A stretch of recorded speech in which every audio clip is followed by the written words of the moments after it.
Welcome to the URM Podcast. I'm Joel Wanasek, and with me, I've got Hiram Hernandez. Hiram, you've been killing it, man. You've been knocking out just tons of bangers. You've had a great year. I was just looking up some of your credits. You've worked with bands like Bless the Fall, Bad Omens, The Word Alive, and a very, very long list of great artists. So thank you for coming on and chatting shit with me here today.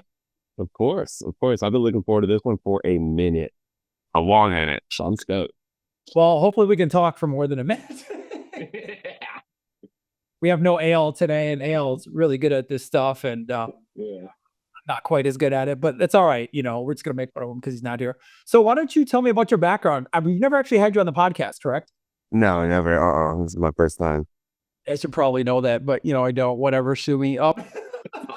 Yeah, it's so funny, man. Like, just to touch on that real quick, anytime anybody asks me like any record I've done, I just completely forget immediately. Like, I'm just like, I don't know if I've ever even done a record, but yeah, man, I started out in Virginia, and man, this story is actually pretty crazy. We got time, right? I got as much time as you need. All right. So yeah, Pick out drum samples all afternoon and listen to snare drums. So you're saving my sanity. okay, good. Yeah, so basically, man, I started off like in Virginia. I was in a couple bands and stuff, and I think for me, I was always a little too controlling, or a little too like really too close to stuff to like ever like let somebody else take the reins in the band, or like really like taking ideas, right? And I was really young, so I was like, when you're really young, you always think that your shit is the best or whatever. But anyway, so I had this friend who let me borrow his M box. I think it was either a fast crack or something. It was the tiniest little M box, dude, and Dude, that was the shit back then. Yeah, and I was just like, the second that I got it, something clicked in my brain, and I was like, oh, I could do this. I didn't know how to do anything. So I had my girlfriend's computer at the time, and I just had GarageBand and this M box.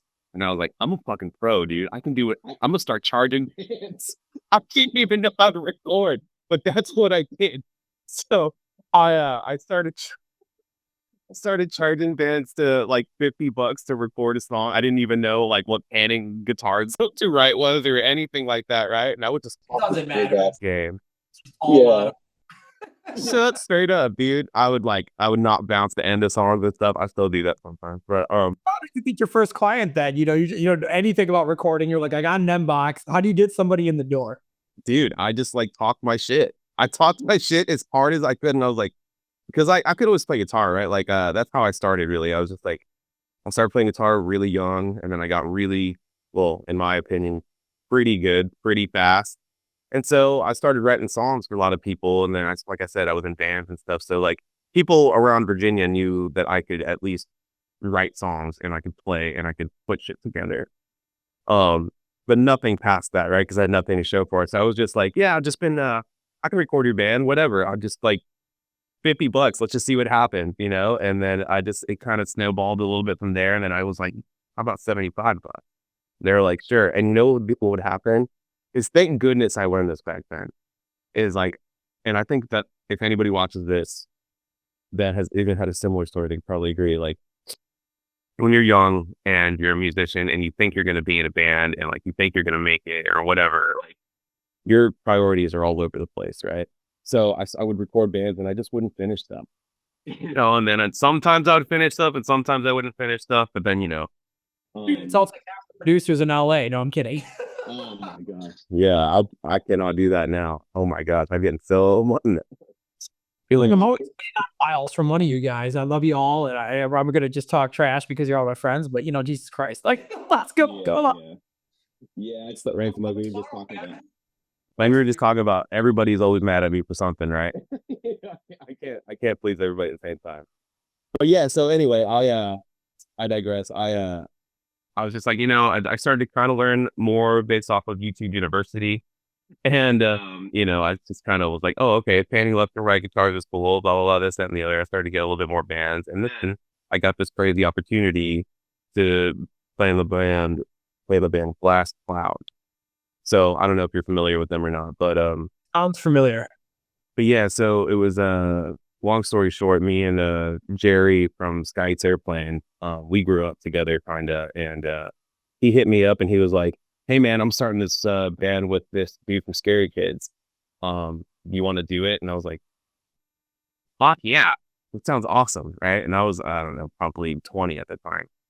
So we started doing that, and then we kind of like get going, and then Jerry's like, "Well, I'm actually going to do this other thing with these other people," and then that's how this Glass Cloud thing started. And then, man, this whole backstory is so crazy, bro. Like I said, if we have time, I'm trying to condense it all.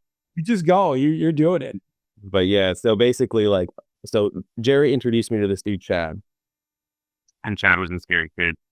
And then Jerry and the Chad thing kind of fizzled out. So me and Chad Hasty, who's now in Glass Jaw, and our friend Travis, who was in Glass Jaw, we started this other thing that turned into Glass Cloud. Glass Cloud for me immediately fizzled out because I didn't think that I was ready to do the band thing yet, and it just didn't feel right. Right. The second that I signed to Equal Vision, I was just like, this doesn't feel right. So then I was still talking to that dude, Chad, from the Scary Kids, and then I flew out to Arizona, and then I really started to kind of actually get my producing stuff really on track, and like that's when I really started to kind of like, okay, well now I know a little bit more of what I'm doing, and I know how to fuck up less, and I'm gonna start while we're trying to write music and stuff with this dude Chad, I'm gonna start really taking producing really seriously. And so, for 5 years or so, I just recorded every single band in Arizona, and then it kind of snowballed into like, well, Arizona, it's not bringing me everything that I want.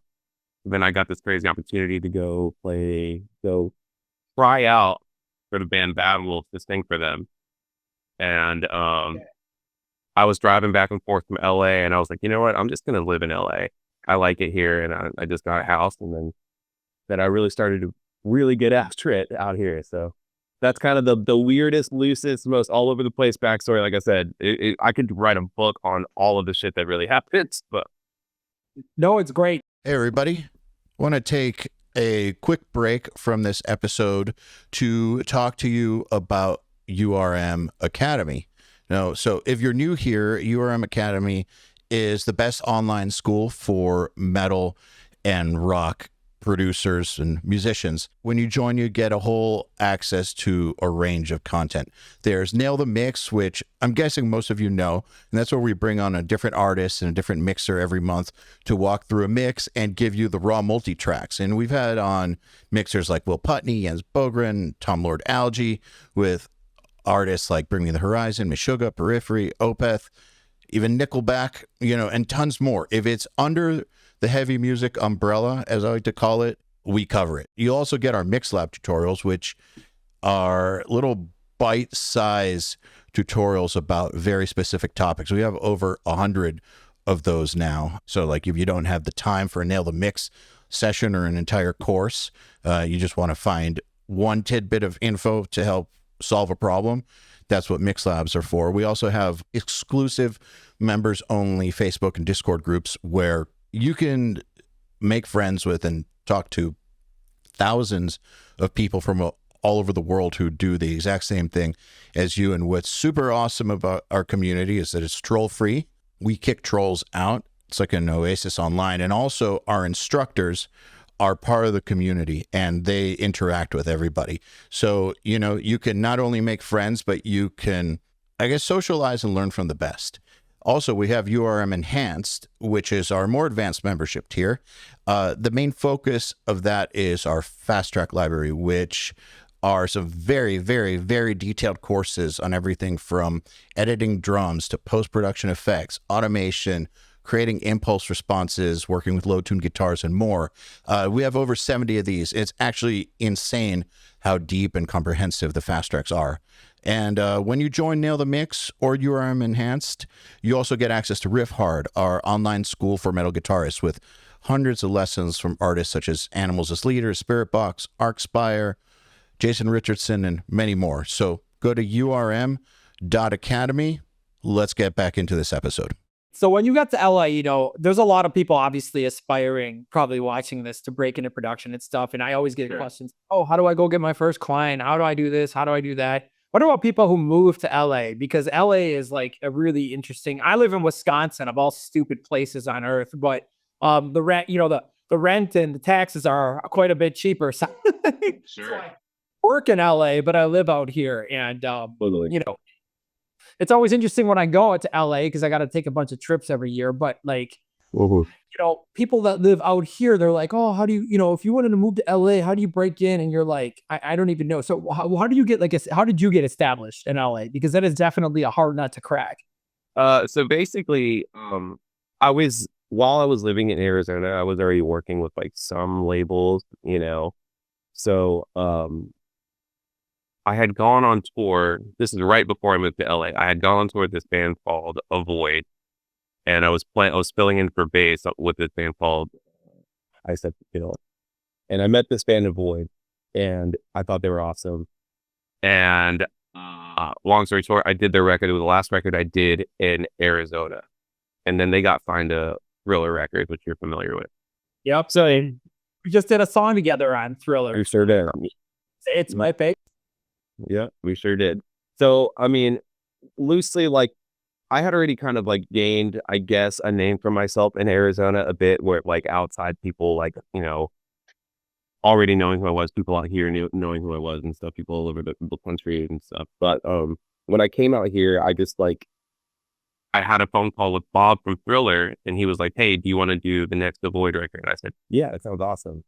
And then from there, other stuff happened, and then I did this band Dragged Under, and then from Dragged Under, it just kind of it just snowballed effect, and people started just to notice, like, hey, this is, I don't totally suck, but yeah, and then with that being said, with bands out here that I've met out here, I feel like it is in the best interest of yourself if you're a producer starting out. So that's the question, right? If you're a producer starting out or a songwriter starting out, you have to be everywhere all at once. Like somehow you have to be the most recognizable person in the room, and just get after it, and just be personable, and just like talk your shit, lie a little bit, say, hey, I've done a little bit more than I've really done. Don't lie, but embellish, right? Just have people come over. Just have people come over, and if you suck, they'll know, and if you don't, you're doing something. But I think really it comes down to if you're good at something and you're persistent about how good you are to people, it'll come across. A hustler when you meet one. I feel like anything in life, you just got to go get it. You know what I mean? And straight up, you stand back up. You fall back on your face. You get back up. You know what I mean? And you can't be a freak. Like rejection or losing, or you're gonna lose a lot of gigs. It's just the politics and the nature of this industry. But it's just like you just got to keep going, and it's right.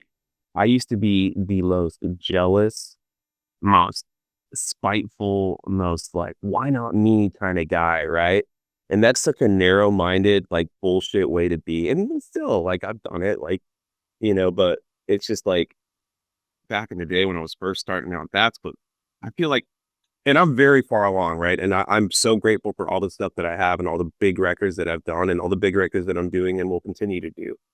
But, I feel like if I was to start off with a way cooler head mentality of just like, hey, just let some shit slide. It's not that big of a deal, right? If they want to go record with somebody else, who gives a shit? Don't be a baby about it. Grow up, right? You'll get the band you want to get. Even if it's not this band, you'll get another band you want. Yeah. Or usually come back, or, it's like, they go cut a couple tracks here, mix a couple tracks over there. But, you're still in the Rolodex, you're getting the call, you're working on it. So yeah. And the only way to really fuck this up, and this is something I've recently, had to be like, again, everybody is a work in progress. But for me recently, I've been like, oh, I'm doing that thing. I'm doing that thing to where I'm being kind of a bitch about something, and I don't need to be, because there's, when you're producing a record or you're something, you're so narrow-minded and focused on the thing that's right in front of you, you kind of lose a periscope of all other realities, right? Like you can't, or at least for me, it's been hard to really just see the world for what it is instead of what's right in front of you. And when you just learn to let shit go and let other people have fun and be easy to work with, oh my gosh, then you get the most work because you're just a chill guy. It's so true. I mean, like, for example, I get obviously asked because of URM, I want to mix. How do I get into mixing? And I'm like, okay, well, Mixing is a hard thing to just get into. Do you have any production clients? Do you write? They're like, I just want to mix and I want to do it all remotely. I'm like, okay, let's talk about that for a second. I'm like, first off, the amount of free work you're going to do is going to be exponential. And, even when you're good and even when you've delivered a better mix, half the time you're going to lose shit because you don't have the bigger name for the right market for that radio station they're trying to go to or target, or, like you're going to get politicked off stuff just because that's the way shit rolls. And it's like, but the thing is, things get passed around. It's like a wheel, it gets spun. So if you're cool and you do a good job and you give value and you're easy to work with and you're not a dick when you lose, it'll be fine. I think where people run into trouble is like, at least when I was younger, I kind of looked at like when I was doing all in before, I was just like, okay, I'm a mixer. This is what the market apparently wants me to do, and this is the work that I'm getting. When I was all in, it's like if I went to another mixer or a mastering engineer, I'd be like, fuck, that's my money. Like you're taking my shit. And I get so pissed. Or you're gonna go write with another producer? Why the fuck would you do with that? Like when not good. Oh man, and I feel like those are natural emotions to go through as you're coming up. But as you get older, you've been beaten down by life so much. You're not cynical, but you're just like, just be cool and hang out and be easy to work with. Yeah, dude. Oh my goodness. I want to touch on that free work day real quick because that is like that right there. I don't think some people understand how valuable free work is, right? Like how, like, bro, the amount of times that I've been like, the label says, oh, we don't have a budget. I'm dealing with this literally right now. Oh, we don't have a budget for this. Sorry, dude. Like we had you in mind, but you're too expensive. I'm like, am I? Did you ask? Right? Like if I really focus something, I'll figure it out. Right? Albeit if it's not upfront money, who cares? I'll figure it out on the back end. Right? Or if it's a band that's just starting that I really fuck with, just like that band Dragged Under, which they weren't even a band. And then it was me and Tony, and that's the prime example right there. Dragged Under, it was that I set skill for. They weren't even a band. They were a band called Rest Repose. And you probably know them because Fluff and stuff, right? But so I came in and I met them on the tour and I was like, dude, I don't know what this is, that your current iteration of this, but let's just write some stuff, right? And I was like, I won't charge you anything. I don't give a shit. Like, you guys don't even know who I am. That's fine. I've just met you right now too. So I flew up to Seattle. We wrote 8 songs and then it was just like, oh, so this is making a lot of sense. And we did 2 more in Arizona. And then all of a sudden we had that first Dragged Under record that went fucking crazy. And then all of a sudden they got Find a Mascot. I got my budget right for the next record and I got my publishing and I got my royalty split. Free work. It all started because of just being a homie and just saying, I like this. That is such good advice, because I think delayed gratification. It's like, I don't know if you got kids or not, but I got 3 kids and my kids are always like, I want this. And I'm like, trying to explain to them the concept of delayed gratification. It's like, if you're just trying to, if you treat bands like Tinder swipes, where it's just like, oh, next, you're not building any relationship, anything that's going to last. And if you want to stick around more than 3 years in this business, you have to be somebody that people like working with or want to work with. And you have to have actual relationships with people, meaning they become friends, they're homies. You can just, hey, do me a favor, do this for me. Or, and that involves doing a lot of free work. So, people come in with this mentality, well, I'm not doing that. I'm not getting paid for that. It's like when people get pissed about interning, they're like, interns should get paid. And like, I understand the sentiment, why people are furious on the internet about shit like that. But I'm like, man, when I was starting out, I would have like cleaned toilets with a toothbrush if I could have been in the room with somebody cool and learned how to literally fucking do anything. Because I figured, you know what I mean? Like, man, when you come in, your value is 0. You've never worked with the band. Like when a band comes in to write with you, you have your reputation and the songs that you've written. They've heard of you, but you've never actually been in the room with that band. So they don't know if you're shit for them or you're the best. And it's kind of just like, you gotta prove yourself every single fucking day. So, people come in with this mentality. They're just like, oh, well, I don't want to do any free work. I'm like, okay, well, you do enough free work, you get your name out there, you do enough good work. And yes, some people will take advantage of you. But what happens is if you kill it, you'll be making so much fucking money. You'll look back at that and be like, oh, I used to work for free. That's funny. Now I can't keep the phone off the hook, so it's sucks, but no, none of us like doing it. But if you want to be successful, you gotta just you're working 5 years ahead of where you are right now. You know what I mean? Yep. That's the funny thing about like being, or at least for me, like being a kid and like being like thinking that I was like the best in the world at anything that I could possibly do. I had such a stupid fucking ego when I was a kid. Like 20-year-old. You know, and I was just like, yeah, I nobody can touch my fit. Like I could play guitar really good. That for sure I knew. And then that just applied to my brain. I could be fucking anything better than anybody. And now that I'm, you know, so far advanced in what I've been doing, I feel like, oh, heck, I would rather have anybody else just do the things that I don't want to do, because I know that there is somebody out there that could just crush this more than me, right? Synergy is the key to life, dude. And like, to me, it's like, man, I wish that I could beat my little ass, bro. Like, I wish I could go back and just punch myself right in the head, or just be like, chill out.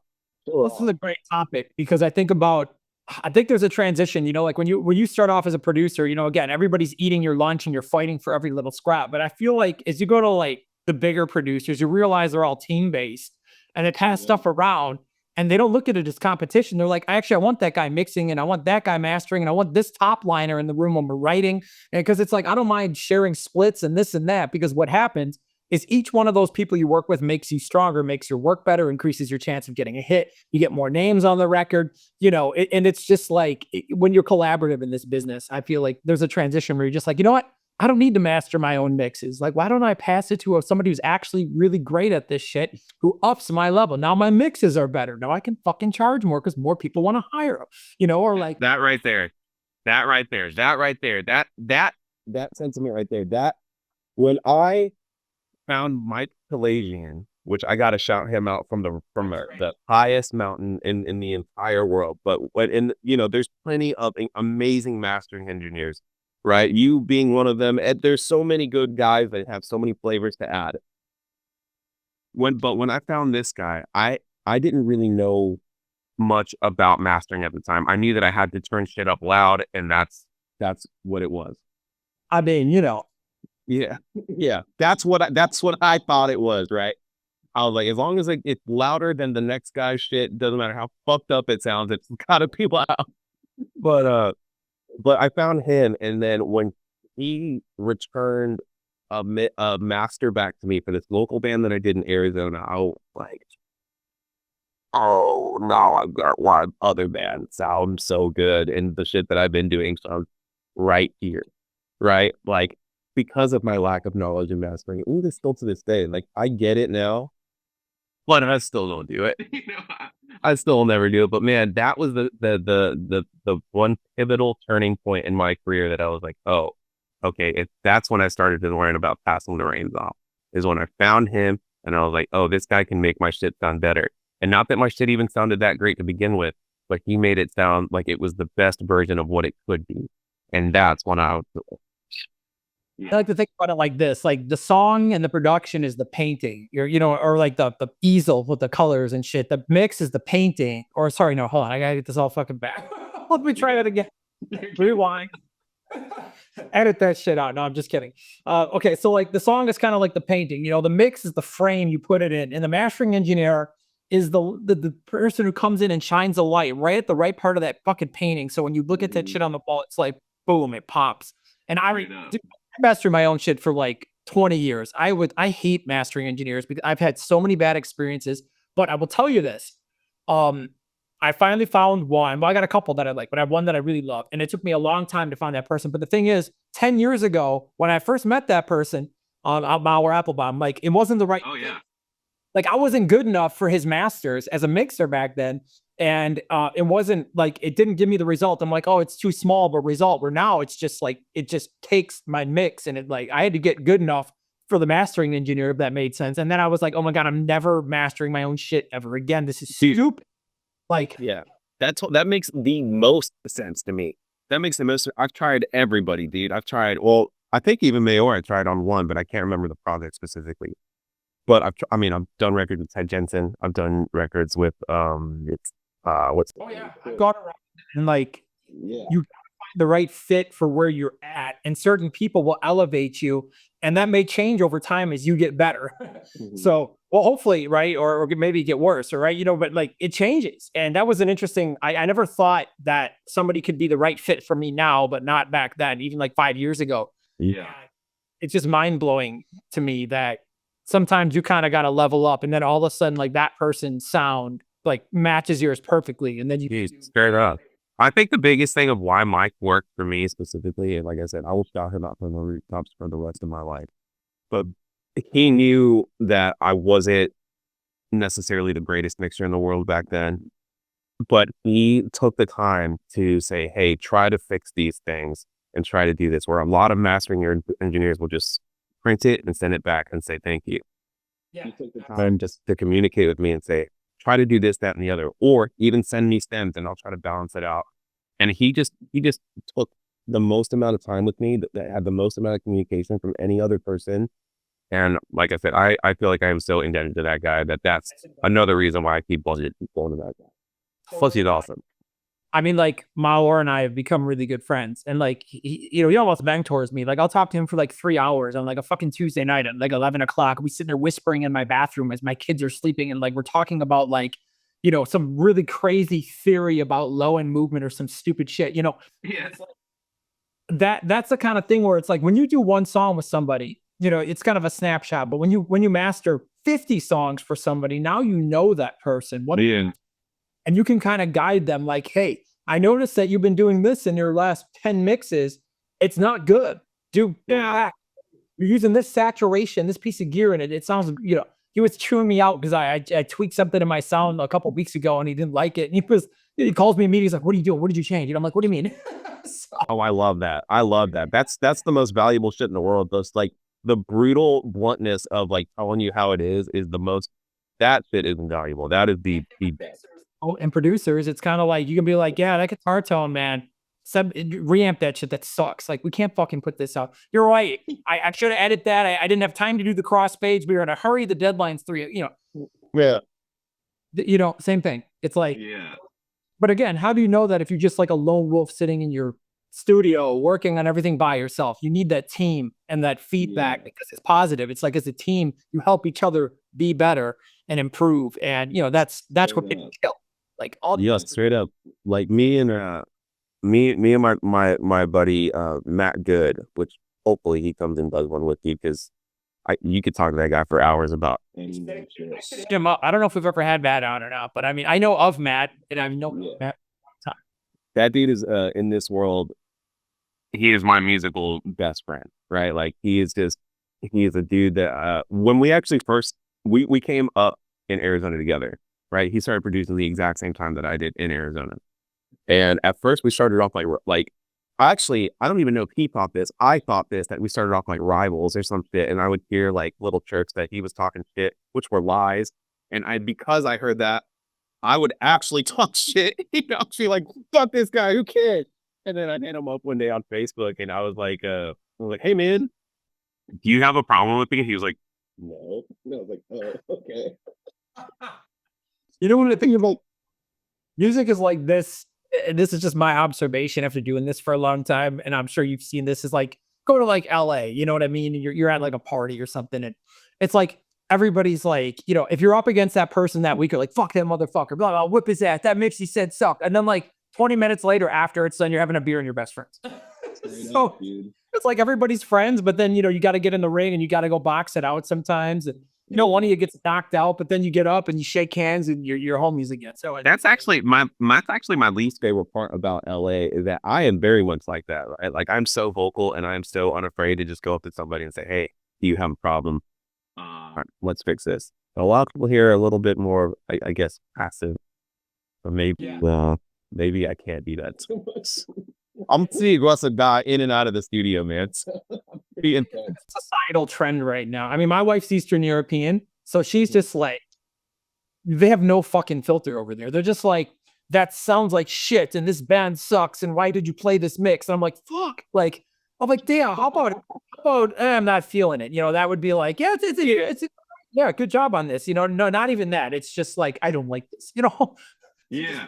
fuck you, and that's it. And it's just like, oh, but I'm used to that now. So then that translates, and I'm like you, where I just call it out. I'm like, oh shit, I didn't mean, I wasn't trying to be mean. I'm just telling it like it is. Like we're all thinking it, and I'm actually trying to help you. And you get realize you gotta kind of. Yeah, straight up. Yeah, cooler heads, I guess. Well, I mean, I'm still learning that cooler heads maybe prevail. Maybe. I don't know. I walked the fine line of being passive and was way too much. Like, I'm intense. I think it's how you kind of present it, because talk about producing, right? Sometimes like different types of artists have different personality types. So if you walk in and be like, that fucking sucked, do it again. Oh my god, like you could put somebody, you could like really ruin somebody's day. But then the right kind of person, they want that kind of coaching. You're like, no, I'll do it better this time. Like you're the kind of guy where I'd be like, dude, that's shit. Send me a fucking produce this better. This sounds like shit. What the fuck? You'd be like, oh, fuck you, mother. And like you would react really good to that, or I react. Shit, dude, turn them fucking vocals up. Why the fuck did you? We react good to that, but a lot of people don't. So you kind of read the psychology. But it's interesting to me that depending on who you're working with, sometimes like just straight shooting is a real weapon, because if you get a person who's like a competitive alpha kind of like overachiever, they love that. They don't want like, so, oh, I think it was okay. No, they're like, fuck that. Was it good or not? They're like, do it again. Do it again. Don't stop this time. So I love those types of people, because you can really push them. And that's the A game when you do that, and they want to be challenged. Dude, I used to have the shittiest rule back in the day when I first started, and I think this is like, again, if I could go back and beat my little ass, I would. But I used to do this thing where I was like, because I was so bad at editing, I was so bad at doing anything in this motherfucker. I was so bad at it. I would be like, if you can't play it right 3 times, I'm playing it for you, and there's no answer. Yeah. See, now internet police would be like, I need to cancel you. That's how could you be so sensitive? Well, you got to understand about psychology is that different people need different types of inputs, like I was just saying, and that you're not doing it from a place of trying to be an asshole. It's really more like you're trying to help this person, but you're catering your approach to what they react to, which gets the best results and allows them to achieve the goal. Because sometimes you gotta be really hard on somebody and then sit them down and be like, hey, I just want you to know, I actually like you, and I'm teaching you. You never had a performance coach, like, and the band's like that. They're like, you're great. I haven't been practicing enough, and I'm not ready for the studio. And thank you for showing me how to fucking play my guitar correctly today. I'm like, good. Next week when I see you, you come in, and then they do. So. Yeah. That's actually my favorite thing about working with some of these bands, though, is like the younger bands who don't have these egos, like the ones that I know that will succeed. They're just like, you can play it. Like, if you're just going to do it like quicker than me, it's like, it saves more time than me just trying to learn the part that you just wrote for us. I'm just like, that's great. That's the attitude. Cause I would be the same way now too. I'd be like, well, I just wrote it. If you're good enough to actually do this in the way that it should be, if it's your band and your hands have a certain sound, then I want you to play it. Right. Like I just try to let all the ego bullshit go, but at the same time, like I try not to hold anybody's hand. Because it's like, I bet you who's probably the best at this whole psychology thing is Rick Rubin. And I never understood Rick Rubin until recently. And now I fucking get it. Like, I really understand it. Yeah. You're one of the Howard. You ever been in the room with Howard? I've been in his studio over here in wherever he's at, but yeah, I've never actually met him personally, but I met Mike Plotnikov. Amazing dude. Like Howard can talk you into anything, and anybody who works with him will tell you the same thing. Like whatever Howard will get you to do what he wants you to do, and you'll feel good about it, no matter what it is. Howard could be like, go jump off that cliff head first and smash the ground as hard as possible, and you'd be like, hell yeah, Howard, thanks. He's just so he's just like awesome, man. And Rick I completely believe that. Just there's something about like there's just a certain charisma and like some people just they have this zen they figured out, like they just talk and you're like, damn dude, that just makes sense. And it's I like producers like that. A lot of people don't get Rick Rubin because he has this like in a soundbite world, where you kind of like deconstruct it, where you're like, oh, I can't believe he says he doesn't know anything about music. What kind of producer, in a soundbite world where people are looking for like a stupid clip to cop and like make a reaction to or whatever. Yeah. no one actually sits down and really thinks about like, well, what is he actually saying? Why is he saying that? What is he trying to achieve? And then when you unpack that shit, you realize like, damn, this guy's brilliant. Like, Dude, like what an approach, man. Like, oh, I literally used to be that guy who was like, oh man, this dude must be like the greatest salesman of all time. But well, sure, he definitely did start out that way, right? Like he had to whore himself out to Beastie Boys and shit to like make it make sense. But at the same time, you can be the greatest salesman and also be the greatest pacemaker in the entire world, right? And at the very least, even if you're not, to present yourself like we've already talked about, to present yourself in a way that you will make you a. I mean, and the track record speaks for itself. Like, you know, even if he's never touched an instrument or if he's never turned a knob or if he's, you know, whatever, if he played one note on a keyboard and that was it. It's it. Right. Like Kanye, the stuff he did with Kanye is my favorite Kanye stuff, right? The stuff he did with Slayer is my favorite Slayer stuff. The stuff he did, you know, it's just the track record speaks for itself. So yeah, then you can't talk shit about somebody who's done your favorite song. You can't. It's impossible. You're an idiot if you do. I think that like a lot of people, when they think about producing, they're like the song, the performance. They don't realize that like 90% of this is psychology and like performance or like expectation management in terms of performance. It's like taking musicians and getting people who may be fighting, who may be like a band almost on the edge of breaking up, or a band that is under pressure and all the shit's going on in their life. The one guy's going through divorce and the other guy's getting canceled on the internet and the other this and that happened. And you got to come together and you've got 3 weeks to make a record, and the label's like, this has got to be the biggest fucking record you're ever going to do, or you're going to get dropped. And we're going to, you know, all this shit's going on. And there's all this pressure. And you, the producer, has to take this collection, this fucking mess of garbage, and get everything to not only come in together and make the best art of that artist's career and get the best performances and the most authentic performances. That's really the art of great producing. I feel like it's like, you know that I know exactly what you're talking about. We won't touch on it, but you know exactly what you know that I know. Yeah, getting people to be their best in some of the worst places of their life, or you know, no matter where they are. I mean, it's fucking chaos because people don't understand. Like, if you've never produced records for a label, a band has their whole career, their whole life to write their first fucking record, and then your second one comes, like you get signed, and what happens? They're like, all right, guys, we've got 3 weeks to go around and write, and then we're gonna pick a producer, and you've got 2 weeks to get in the studio and knock out a thing. We got to meet this and deadline. Their asses are back on tour. Go make fucking money. And the band's like, shit, I got 3 riffs that I've been able to write because I haven't slept in 2 months because we've been partying and playing it. And then they walk into somebody like you, and you got to pull an amazing fucking song out of the band and get them to deliver excellence and do it on the spot. And you do it every fucking day. And then that's the thing people don't understand is like a great producer has the ability to just take anything and make something great out of it and find those moments where like, oh, all right, you've got 50 songs that you've written, garbage.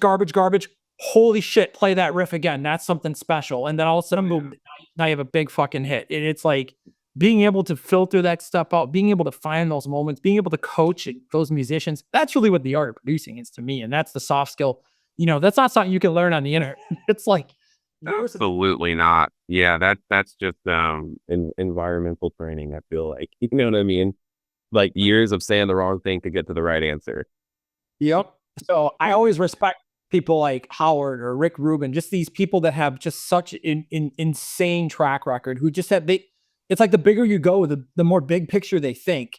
And it's like, you know, you go on the internet, people are like, oh, what's your snare drummer? What chain did you use on this and that? I'm like, nah, man, like you're thinking wrong. Like you sit in the room with like a badass A-list plus mixer. They're not thinking about what the fucking snare is. They're just like, what's the trend? How can I make this shit timeless? Like, is this going to last? Like, what's my fucking sound? Like, like, I don't know. There's just so many, same thing with producers. It's just like, how am I going to make a song that defines the trends and like, what's the next thing and the next wave? Like, how am I going to usher in this new, they're like, oh, what did you use on fucking guitars? I'm like, you guys, you get it. You know, I think, I mean, obviously, I feel like a lot of people would agree, and maybe some would disagree, but Cervini is really doing that exact same thing that you're saying, in my opinion, like just pushing the limits of what even music is supposed to sound like. In my opinion, and from what I like, he's crushing that exact sentiment that you just said. I really love that guy's stuff. What he does. He's got a sound. He's on top right now, and that's an interesting position to be in. Because I remember, like, for example, when Joey was in that position, or, Oh yeah. good friends with Jeff Braun, who's in country, who's in that position, he's like the number 2 guy in country. It's just like when you're in that position, I feel like that's terrifying because you're just like, man, you step off the railing a little bit. There's a pack of bolts just waiting to. Yeah, but I think that it's kind of like, I wouldn't even call it a double-edged sword, but like, let's take Chris Royalties, for example. Right, Chris Royalties, I mean, clearly he done arguably all of my favorite songs from that whole genre, and from that whole time period of music and stuff. And the thing about it is if he was smart in business and took even, like, obviously, like, his advance for doing the mixing or whatever, but if he was smart and took, like, maybe like a mix point or something on it, he doesn't have to do shit. He's happy. If his ego is gone, hopefully, he's just happy doing whatever the fuck. He doesn't have to even open his eyes anymore. He doesn't have to be irritated. Stories, and I don't want to say numbers publicly, but I've heard what I know some people, and I've been told what they've sold their catalogs of mix points. I mean, the funny thing is mixers make so much less than good producers, but because you guys get like 3 to 7 points if you're really bad, depending, and plus pub and all that stuff. But like a mixer is like you get your stupid fee and your point. And, But I've heard what some of these guys have sold their points for. But again, it's a different music industry now than it was 25 years ago. But some of these, like, back in the day, sold their stuff, and it's just like, holy shit. Yeah. So if they fall off the rails, who cares, because they built them. You know what I'm saying? So it doesn't even matter to them. When you're getting like 5 fucking bands a song plus like a point, and you're doing a song to 2 songs a day, and you do that for like 4 years, it doesn't matter if you fall off. You can, if you're any bit of a brain with your money, like you're good. You can just take that, and your grandkids they're good. So yeah. I feel like this side of the coin is not something that's talked about nearly enough. Like, especially from my angle of being a producer or whatever. But like that whole other side. Man, this is a good topic. Like, let's dive it, because this is something. I'll tell you, this is like embarrassingly stupid. A business guy like me shouldn't fucking know better, but I didn't even know I needed to register with SoundExchange until recently. And I'm like, dude, what points I've got on this and that. And then I was in Nashville. My buddy's like, dude, why aren't you registered with SoundExchange? I'm like, I've had 5 fucking managers, and not one of them has ever fucking told me that. Same. I mean, I feel like in the last 3 years I figured it out, but man, before that, holy shit, I didn't know. And then I was like, the first person that told me about it, was a friend of mine. I won't name the name because I'm gonna name the number. But they were like, yeah, we didn't know about SoundExchange, and I was like, what's SoundExchange? And then they were like, we registered all our songs, and all of a sudden we found $150,000 in our SoundExchange, and I was like, oh. I was like, oh. That's when you give them a hug and be like, bro, you're buying motherfucking lunch all week. I was like, yeah, they were like, we found 150 grand in our SoundExchange, and I was like, oh, I haven't even done that, and I have over 300 songs. So then I went and registered some, and I still have a bunch to go, but there's stuff in there. Why don't you break it down? Because they might not have any fucking idea what we're talking about. So you're a producer, I'm an artist, I'm coming to you. We do a production deal, right? So there's gonna be a fee where you might take, say, a couple $1,000s for a song, and then there's going to be points. And what people don't understand about, because there's 2 types of royalties. Let's see if I can explain this concisely. There's points, percentage of master, right? And then there's the PRO stuff, like BMI ASCAP, which is like the publishing for the songwriters. Basically, one is handled by SoundExchange, one is handled by your PRO. They're 2 different things. If you write the song, and tell me if I fuck this up, because I'm not the expert on this, but like, you the song. So let's just say you and I are 50-50 writers on a song. It's a hit. Now it's on Octane, spinning the shit, getting the highest amount of revenue per radio play at any station. Song goes number 1. Bro, BMI and ASCAP start sending us checks 9 months later. Shit gets on TV, NHL. We land up, we're pulling these racks from BMI, right? So that's the piracy songwriters. Yeah. On the other side, there's the master, which is like, and mechanicals and stuff. So like, you played guitar, put your hand clap on it, you get your point. Or you're a mixer, you get 1 point. The producer, you get 3. Whatever. The way that works is you register with SoundExchange. You have to do a letter of direction, which is the most cumbersome pain in the ass fucking thing because SoundExchange is run by the wonderful federal government. Sure is. Sure is. So picture the fucking DMV for collecting royalties. Yeah, good God. And the way that works is basically, let's say you get a point. If a band has 20 points, right? The record label takes 80 and a standard deal, they would get 20. 3 go to the producer. 1 maybe goes, I don't know if the A&R points get taken off. 1 goes to say your mixer if you're hiring like a good team. So now you're at 16 points. So each point on a 20-point deal equals 5% of net because so 1.5%. Hopefully that math makes sense to people that are watching. So when I get a point, it's 5% of net. That's what it says in my contracts. I go register that shit with SoundExchange, and hopefully someday they send me some fucking money. Yeah. Yeah, you fucking nailed it. That was awesome. Yeah, that was exactly perfect. Okay. So, yeah, I think the smartest thing too, like, I don't know about you, but I have a fantastic lawyer, right? So like, he has he's finessed it a little bit to make that whole process a lot easier for me. And if anybody's watching this that is coming along in the game and have a couple hundred songs under their belt, get a lawyer. It's easy, get a good one and a good entertainment lawyer, and they can finesse that whole process so much. I feel like almost explain them how to okay, so now that I explained how it works, explain them how to set that up. So for example, you're a new producer, you record your first label band, they come in, and let's just say you get a budget of 30 grand and you get 3 points on the record. So how do they get royalties? And you're writing on it. Say you've got 25% of each song. So what do they do? Well, first of all, so yeah, if they're signed, you're gonna have to get a letter of direction from a label. And then the label has to approve it, and then you have to sign it back, and then it goes to SoundExchange for them to review it.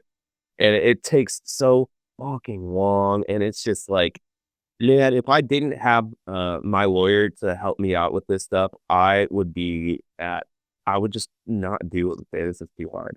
But that being said, it's not too hard. That's just the main thing.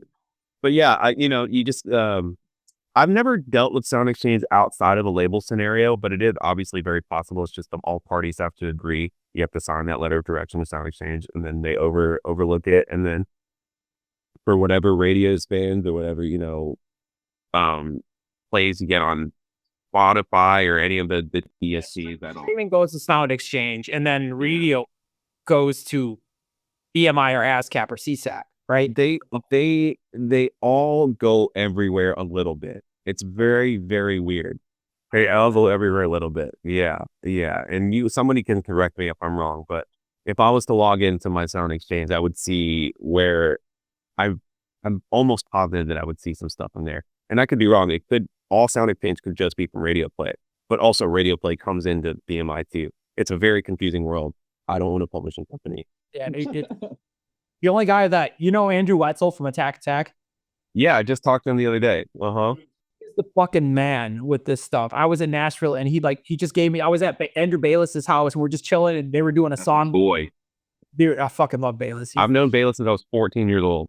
No way, dude. Oh yes, he's a great guy. I love Andrew. He's just fucking amazing. He does incredible work. He's such a. Oh yeah. He's just killing it right now, man. It's so incredible to see just how much he's blown up in the last 3 years, and just not mad respect to him. But Wetzel was sitting there because he's good friends with Joey, and so am I. And I was just like, I hear the guy I was like, I did a couple of records for some things back in the day, and I never got a fucking penny. And he's like, oh, dude. And I'm like, I know that band made money. I know they made a lot of fucking money. Where the fuck is mine? And I'm like, I thought they just never recouped. And he's like, oh no, dude, did you sign up for this? Did you do this? I'm like, no. I'm like, I got BMI and ASCAP because I've been writing songs forever. I didn't know I fucking needed to sign up for SoundExchange. I'm like, I'm the dumbest fucking person. I can't believe. So Wetzel really kind of crash coursed me in like an hour, and he helped me set it up. And now I got to figure it out. See one of these days. But okay, so once you put the letter of direction in, now you have to go claim the songs, correct? Yeah, you have to go in there and claim each percentage of what song you own, and it's a bit of a process. Speaking on publishing, though, real quick, this is one that I've been kind of talking about And barely anybody knows about this, but this is where a lot of your publishing companies, so you sign a publishing company, they give you an advance, they put you whatever, they pitch you whatever. What they're getting paid from is from something called the MLC. Are you familiar with the MLC? I just fucking learned about this like 4 weeks ago. My buddy's like, dude, you got to sign up for the MLC, dude. You probably got a bag sitting there. I'm like, shut the fuck up. What's the MLC? He's like, Mechanical Licensing Collective. And I'm like, what's that? Yeah. I haven't signed up yet, but I have the tab open on my browser. So that one took me, this was a crazy story because somebody who had registered me for BM, I used to work for Warner Chappell way back in the day. I used to do sync stuff for their subsidiary called Nonstop Music. There's a bunch of bullshit. Again, I have this whole fucking backstory I could take the fucking ever, but quickly to touch, I used to do this thing for Nonstop Music, and I wrote a bunch of shitty, stupid fucking jingles for like ESPN and They Show and like just a bunch of bullshit that nobody really wants to hear. Right, sports music for like football teams and shit, and it. Yeah. Like I've got a theme song for a wrestler on ECW, or back when I don't even know if ECW is still a thing. I think it is, but whatever. So I did that, and then the guy who had registered me, he fucked up and put my name, my IPI number under somebody else's name. And so I had to go into the MLC and I went back and forth for 3 months. And then finally I got him right. I proved who I was. And then finally I was like, okay, all these registered songs. I have, like I said, I have about 400 and something songs in my catalog right now. I only registered about 36 at the time because it's so lengthy. And then after that, I found a bag. Found one. So you're buying on I see you. I found a substantial amount that was like, wow, that's crazy. And people should know that that there is like money sitting around for you. Right. So like for example, you have tons and tons of credits on stuff, right? So publishing. Roar's a mixer and mastering, so there's not back end. But I did do a bunch of shit as a producer back in the day and a writer, many years ago. And again, I've gotten pretty decent BMI checks and stuff like that. But here's the thing about MLC. I'm sorry to cut you off. I didn't need to, but with uncollected royalties, you only have 3.5 months or 3.5 years to recoup them until they go into a black box account. So after 3.5 years, that's why you have to be on it. So you should register every single song in your catalog, whether you wrote on it or at the MLC, correct? Or they would know? No. So they'd know some based off of what is registered somewhere. And I assume for me, it's BMI, but they're not all registered there. So just like SoundExchange, I had to go in there and give them all my information and say, this is what I did on the song. This is the percentage that I own. Here's the other IPI numbers from the people that own it. And I think that I heard it, this could be wrong, but I don't know if it is, that 100% of the song has to be claimed on the MLC for MLC to pay out any royalties to anyone. What the fuck? Yeah, so there could be, so the producer, the mixer, or the whatever I record doesn't claim it, now nobody gets paid. But you can still register it for someone else if you have their information. So, right, if you're not like, if you're like saying, okay, well, I did this with 4 people, we each have 25%, as long as you have all their IPI numbers, you can go in there and claim it for everyone, then the MLC will start to pay you out 3 months from there. Damn. So they don't necessarily have to do anything, but information just has to be in there. Damn, dude. Like, I'm curious. Like, what if I go in there and there's like money sitting there? I'm buying another fucking SSL.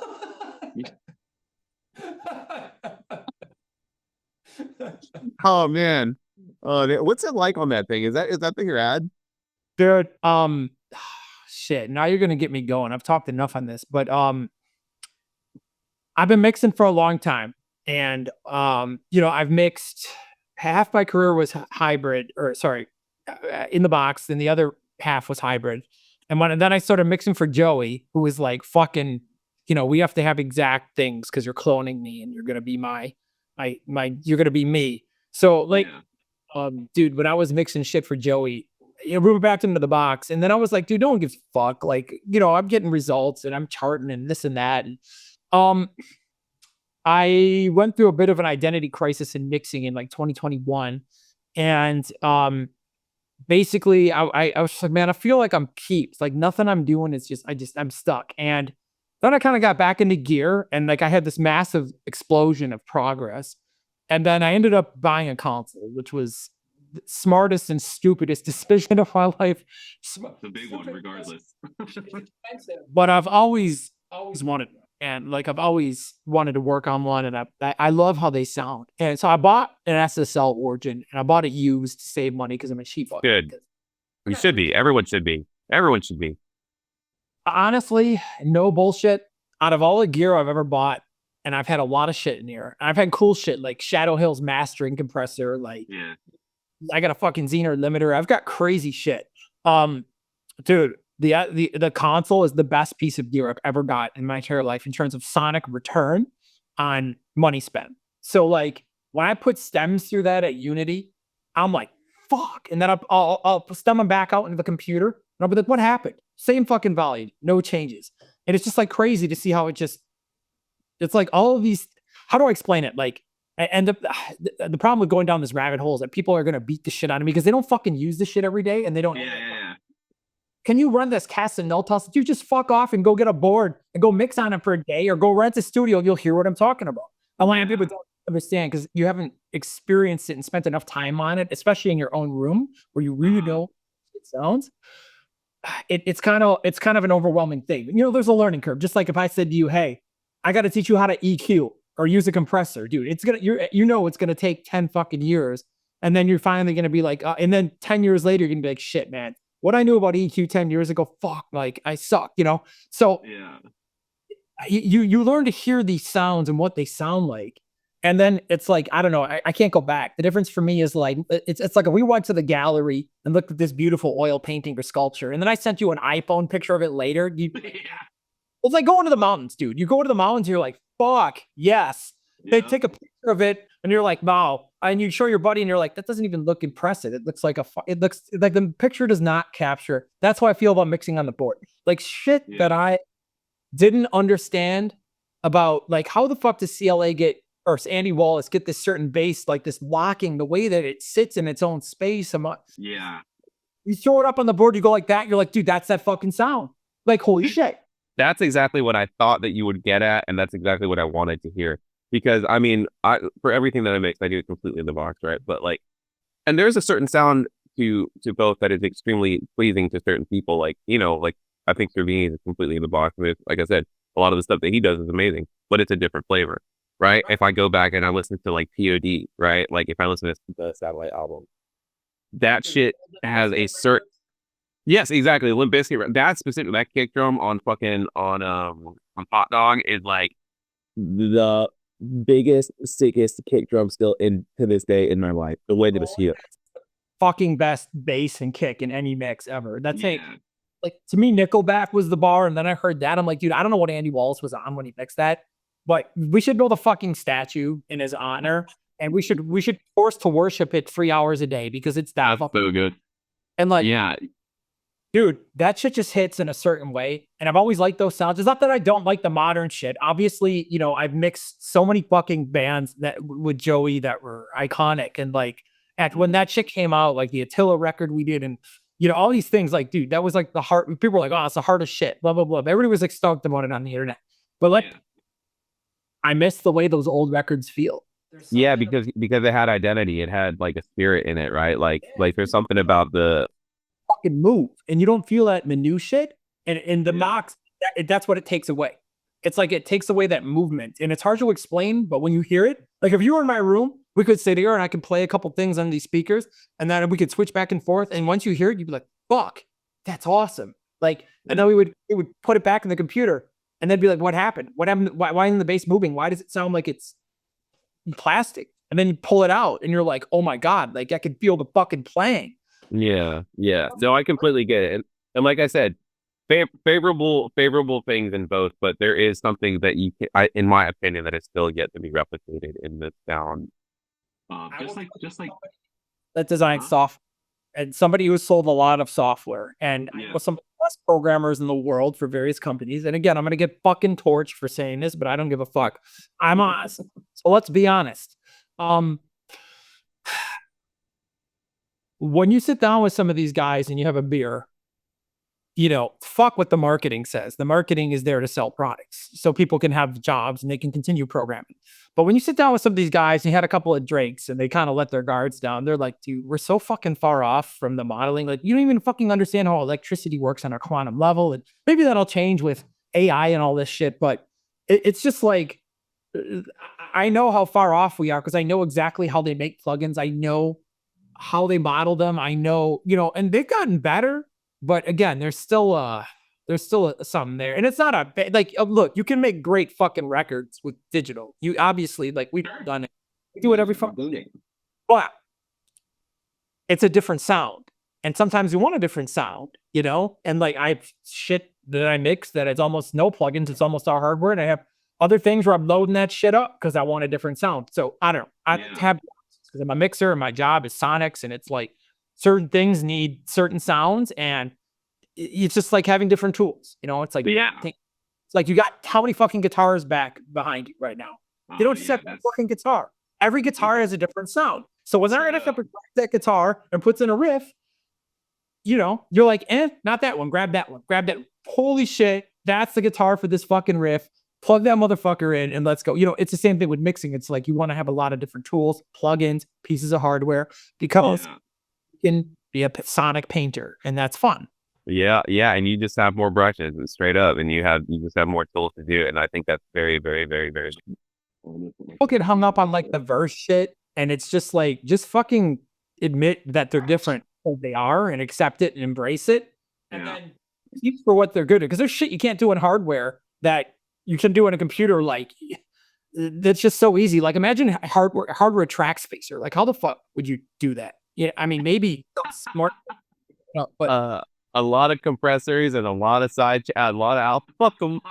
Yeah, there's crazy shit you can do in software that you just can't do in hardware. Some of these resonance removal tools that are dynamic. It's just again, you use them each for what they're good at. I like the summing on the console and the way things come together, and I like the tone shaping EQ. But when I want to notch a bunch of shit out, and dude. Use the better tool, which is. Have you tried Pro Q4 yet? It looks pretty sick. Because I'm on pretty sick. I'm one of those weirdos. I've always used the stock EQ and Cubase. I never tried Pro Q because I'm just it's supposed to be key commands are backwards. But I just fell in love with Metric Halo channel strip. Oh, that shit rocks too. It's good. That's the Servant Ganea special. Dude, I cannot stop using that EQ. I love it. That's my new favorite EQ. So I'm in love with that one now. But Pro Q4 looks fucking sick. I like for channel strip style stuff. That one is great. I like them at DSP. I think it's called the Vintage EQ. That thing is really nice. I think it's got a really good top end thing. But yeah, the Pro Q4, they have this thing called Spectral. So it'll in Pro.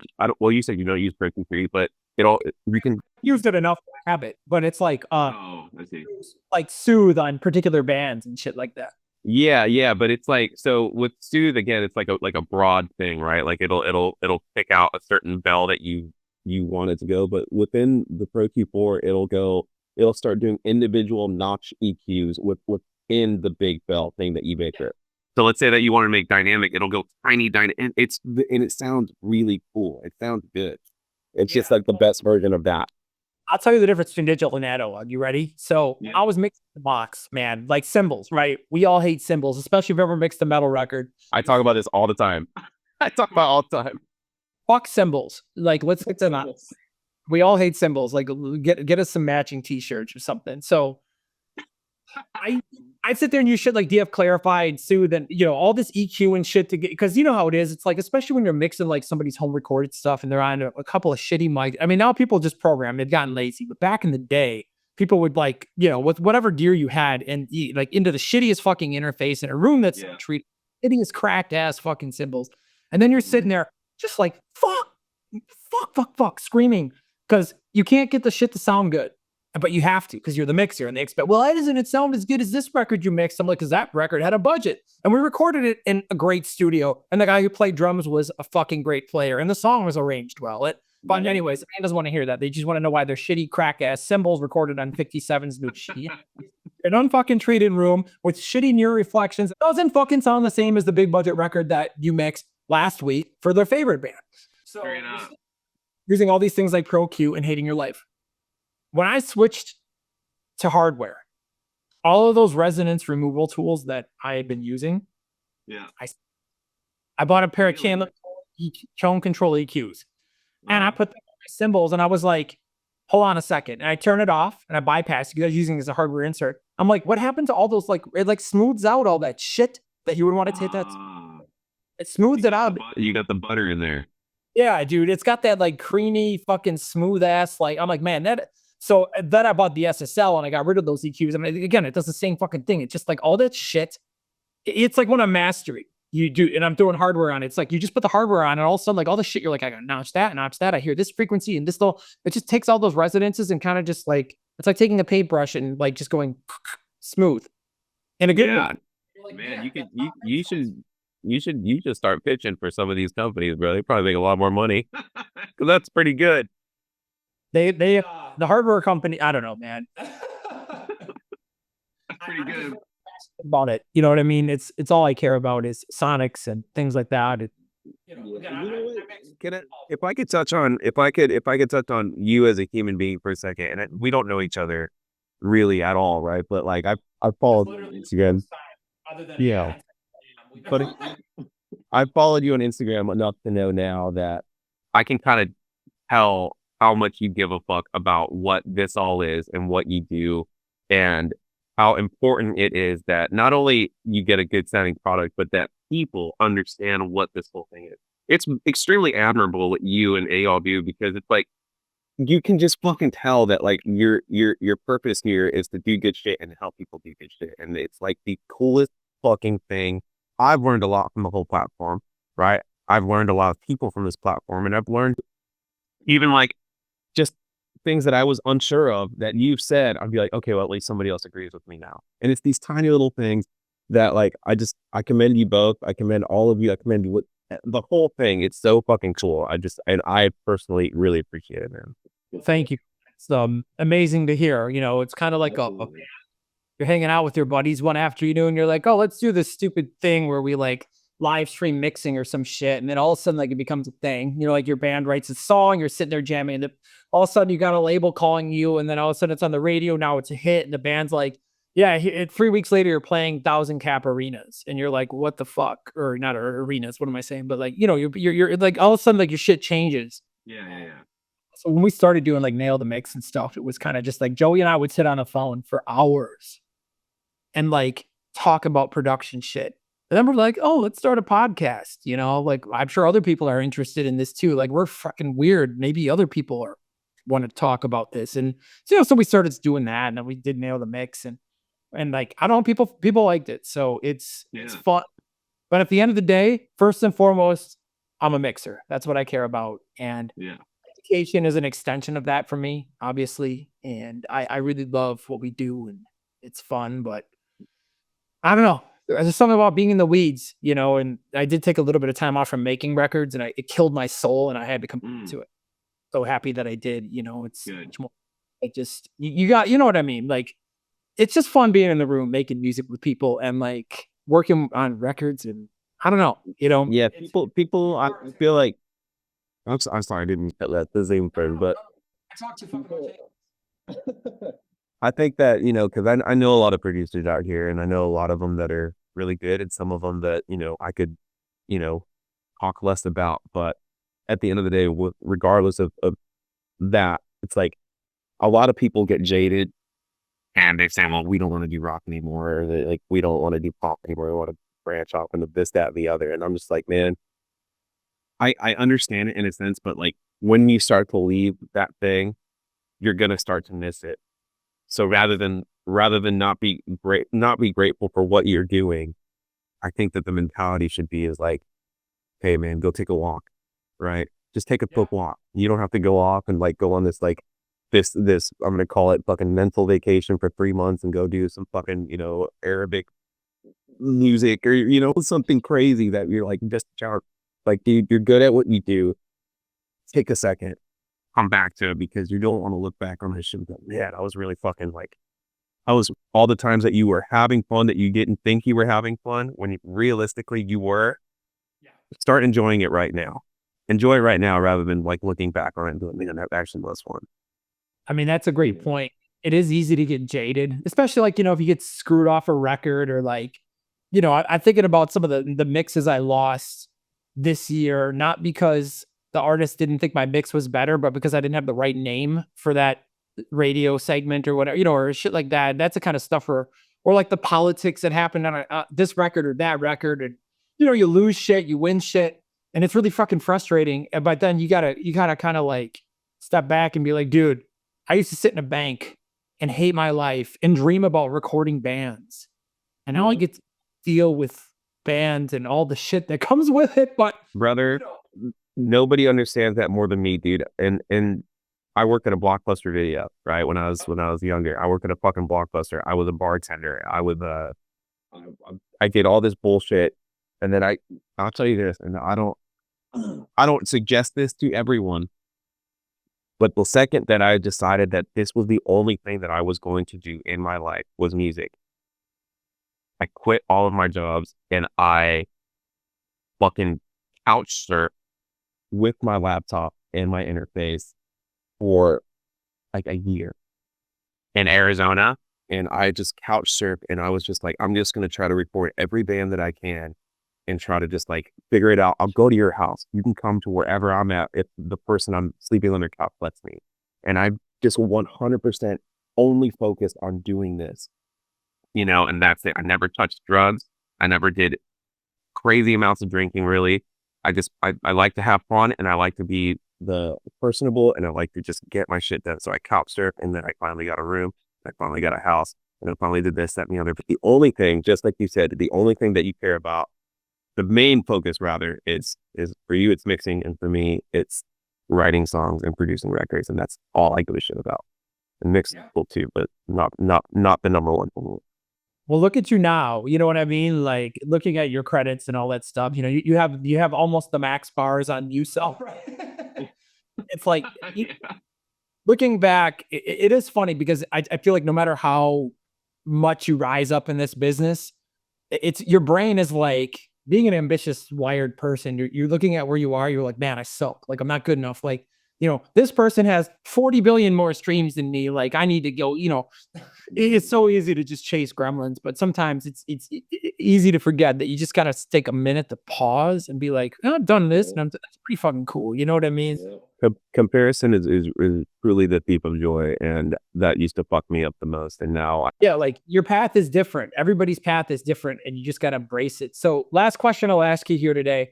So, what you were in those moments where you're just like, fuck everything, and you're burned out, you've gone through enough of the shit, and like, you've enjoyed all of the politics of music that burn people out. What do you do to keep yourself on track when you're in your lowest moments and just like stay focused and keep moving forward? Aside from gratitude and just taking a minute to walk. I think for me, man, like I don't really like to ever think I don't really ever let myself get to like, oh, I don't do it. I just don't, because I know how hard I work and I know what I want to do and what I'm capable of. And I never really let myself get to a point where I do the pity party thing where I feel like that, because dude, it doesn't serve me anything. It does not serve me any purpose to beat myself up or to wonder or to fucking, man, I'm about to get emotional because at least lately, because back in the day, I mean, there's some pretty fucking things that we don't have to talk about on this podcast. Maybe we'll do another one someday. Absolutely. But I don't think like that, because I feel like it is a useless behavior. And I'll feel like sometimes, like, yeah, you can go, but immediately I'm like, no, I know what I'm good at and I know my capabilities and I know that I can do this shit. If I can do it better than I did it yesterday, then I'm better than everyone. Not really, but in my head, if I can do this shit better than I did it yesterday, then I'm on the right track. So I just don't do it. I don't get there. Colin Britton had a really great quote that I saw him post on Facebook before he wiped his Facebook and joined Linkin Park. And Colin fucking kills it. He's such an incredibly great producer. And he said, if you're not waking up every day trying to be number one in the world at what you're doing, it's like, what the fuck are you even doing? And I'm just like, yeah, dude. Like, I love that attitude. It's like, just wake up as fast you can possibly fucking be. Yeah, dude. I feel like in the music shit, I mean, we're all just a bunch of pussies just playing guitars and stuff, right? But like at the end of the day, I just try to be the least amount of pussy I can possibly fucking be. And I just, I just like, man, this is sick. And go to the gym. That helps everything. Straight up. As long as my snap fucking weak, I'm happy. Well, Straight up. thank you so much. It's been a real pleasure, and hopefully we can do it again sometime. Hell yeah, man. This was awesome. I appreciate you, man. The whole thing is so sick.